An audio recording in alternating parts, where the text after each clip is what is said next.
This Lithuanian aircrew is preparing for takeoff at Tallinn airport in Estonia. They're one of 3 NATO nations taking part in an air policing exercise in the Baltic region. In today's scenario, this C-27 transport aircraft is playing the role of a civilian airliner which suffers a loss of radio contact and must be intercepted and escorted to a safe landing by fighter jets. After takeoff, the pilots head westwards across the Baltic Sea into Swedish airspace. We just passed point Nepsi at flight level 220. It is Sweden FIR, and in a few minutes we'll start to simulate communication loss, and then we will wait for Sweden Rupert to intercept us.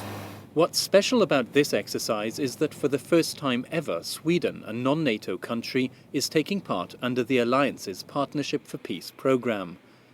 For Colonel Svetoft of the Swedish Air Force, it's a good example of practical cooperation in the interest of air safety. I think it's a very good example, since the objective for Sweden was air safety and nothing else. And we still got to cooperate with the NATO structure, with CRCs to our CRCs and air crews to air crew. So it was an excellent opportunity for us. The Lithuanian pilots begin to fly a triangular course. It's the standard procedure to indicate a communications loss to the controllers on the ground. Hundreds of miles away, in NATO's Combined Air Operations Center in Udem, Germany, controllers monitor their radars for irregular flight movements 24/7. They alert the NATO Quick Reaction Interceptors, which take off from Šiauliai Air Base in Lithuania. Within just 15 minutes, Swedish and NATO fighters are on their way to assist. It's the first time such an operation is being practiced.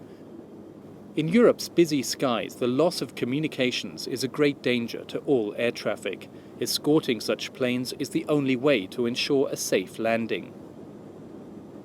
If you let it land on your own, the problem is nobody else knows what the aircraft is doing.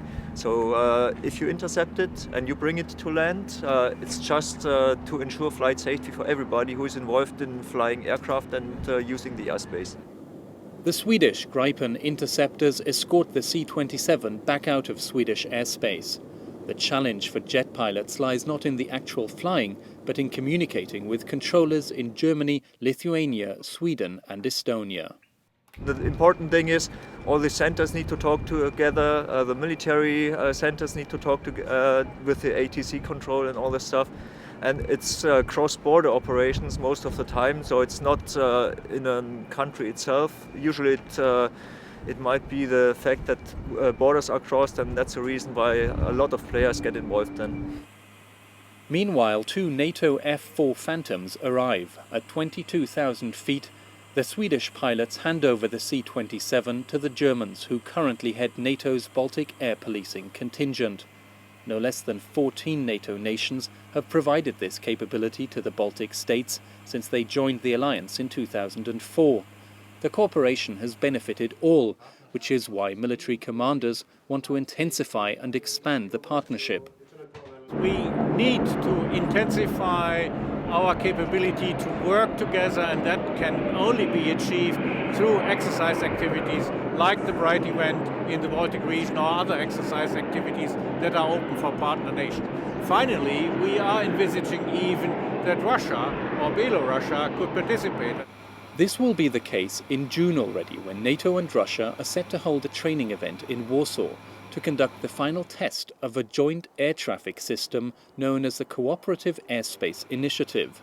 The early warning system will be able to detect suspicious air activities and threats. It's due to become operational later this year. This is Mike Mühlberger reporting for NATO Channel from Tallinn, Estonia.